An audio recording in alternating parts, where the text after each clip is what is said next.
Kumusta mga ka-grower? Meron naman tayong bagong update sa ating vermicompost. So ngayon mga ka-grower, ang ituro ko ngayon is paano mag-harvest ng vermi. So bago pa lahat mga ka-grower, sa pag-harvest natin, so ipakita ko sa inyo yung kaibahan ng compost at yung vermicast. So sa hindi pa nakaalam mga ka-grower, so malaki yung kaibahan ng vermicast at yung vermicompost. So ang vermicompost mga ka-grower is nasa ilalim. Yan. So nandito sa ilalim mga ka-grower. So ito yung mga compost. At yung vermicast mga ka-grower is nasa ibabaw. So ito yung mga ka-grower, yung dumi ng African Nightcrawler or tai. Yun mga ka-grower. So ngayon mga ka-grower, mag-harvest tayo ng vermicompost. So doon natin ilagay mga ka-grower, doon. Yan. So doon natin ilagay yung lahat na makuha natin na African Nightcrawler. Kasi pag nandito lang mga ka-grower, kasi konti lang yung malagyan mga ka-grower.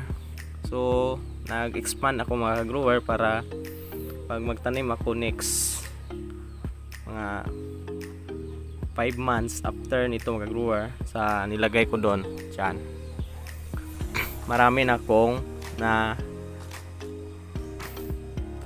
na-imbak na compost or vermicast. Kasi mahal talaga mga ka-grower pag bumili ng vermicompost. So dito mga ka-grower, so ang price dito mga ka-grower ng vermicompost is abot ng 285 per sacks mga ka-grower. So sako lang ng rice mga ka-grower or sako ng bigas. So yun mga ka-grower.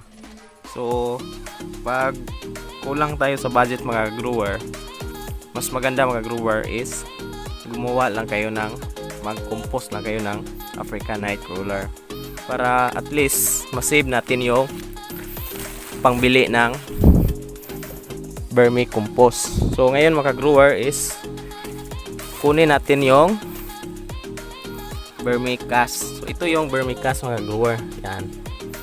So ito yung vermicast. So sa nakita niyo mga ka-grower is parang kunting ano mga ka-grower.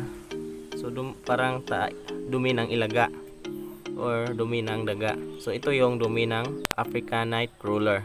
Yan. So una mga ka-grower is tanggalin natin itong African Nightcrawler na dumi. So sa dumi ito ng African Nightcrawler. So ito yung vermicast. Yan, lagay natin dyan mga ka-grower.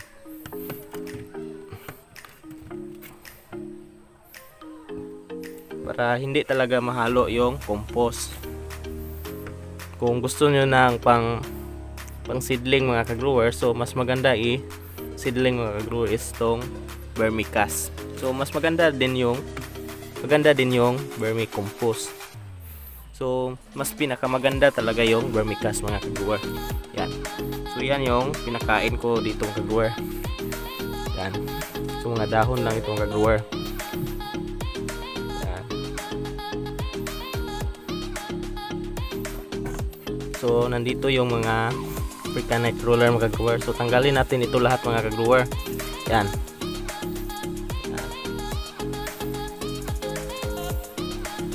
Yan mga ka-grower. So dito sila lahat mga ka-grower. Yan. Yan.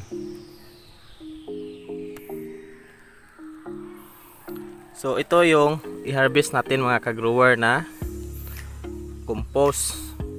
Para ilagay natin dyan mga ka-grower.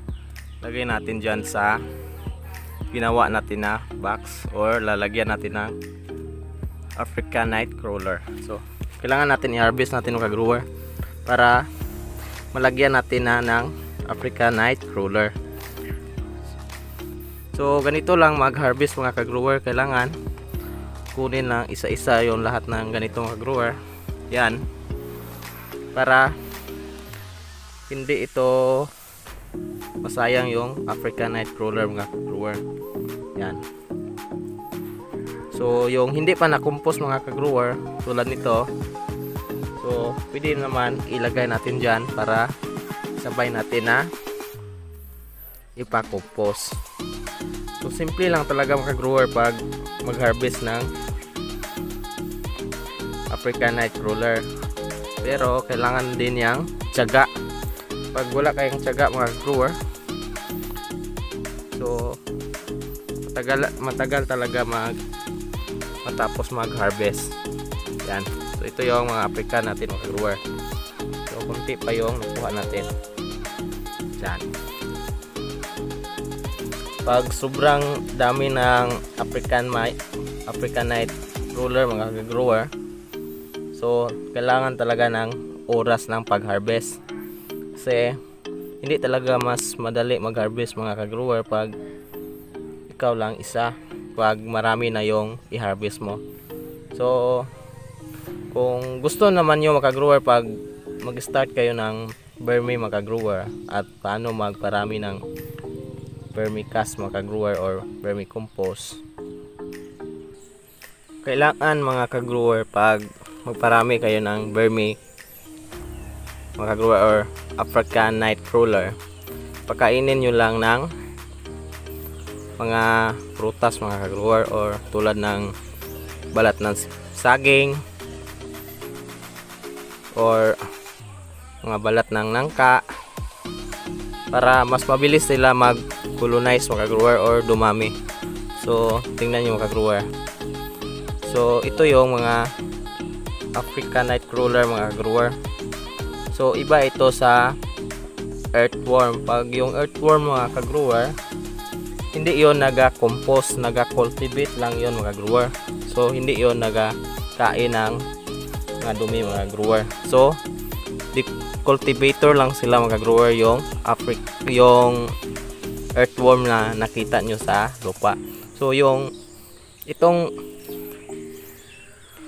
African Nightcrawler mga grower, ito yung taga-compost. So sila yung kumakain talaga ng mga dumi mga grower. So dumi ng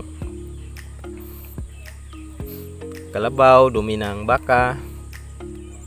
So kahit ano, basta maganda ipakain mga grower, o klaseng dahon tulad ng mga madikakaw or ipil-ipil or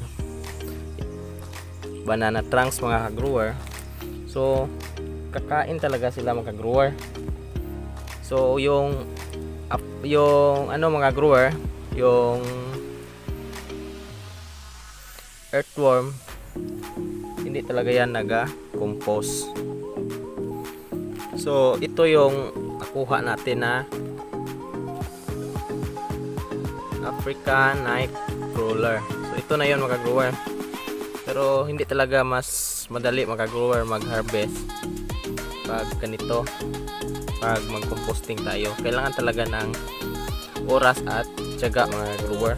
Kasi mas maraming maliliit dito mga grower na tulad nito. Dyan. Yan. Hindi talaga mas madali makuha mga grower. Yan. So pag nag-harvest kayo mga grower, pwede naman kunti-kunti para maubos talaga nyo halos lahat yung mga malalaki at pati na yung maliliit. Pag hindi na makuha nyo mga grower yung pinakamaliliit, so okay lang yun mga grower, kain nyo lang ng tanim. So ito na yun mga grower. Yan. So ilagay na natin ito mga grower. So itong African Nightcrawler dun sa ating ginawa na box or ating nilagyan nung yung unang video pala pa mga ka-grower. So dito natin ilagay. Yan.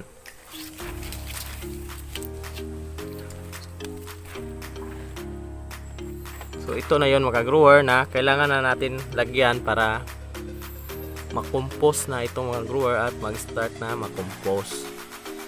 Yan. So i-scatter natin ito mga grower. Kahit ganito lang kadami mga grower, mas mabilis itong dumami pag mas lalo ipakain ninyo mga grower is yung mga balat ng saging or balat ng langka or hinog na nangka na balat or yung balat ng papaya. So scattered natin ito mga grower para mag-start na silang mag-compost. Yan. Scatter na natin yan mga grower. So kunti lang siya mga grower. Pag umabot ito ng mga 1 year mga grower, mas mag times 100 pa ito mga grower. So mas mabilis siyang dumami pag ang ipakain yung mga grower is yung mga balat ng saging or yung mga hinog.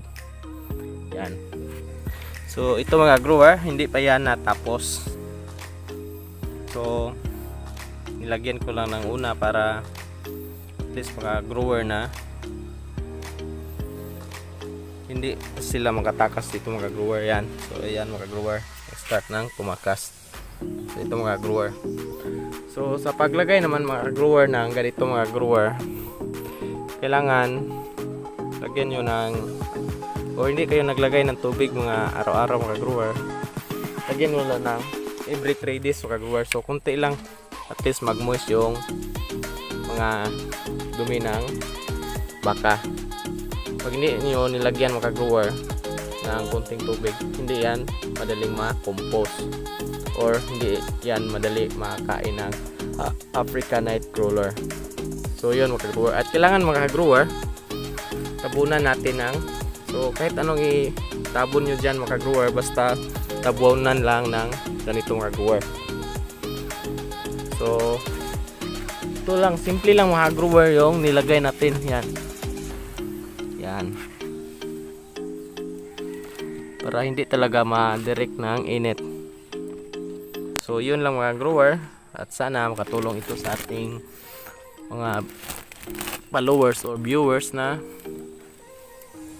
mag-compost din sila ng ganito mga grower, para at least makasave ng pambili ng vermicompost. So yan lang mga grower. Yan.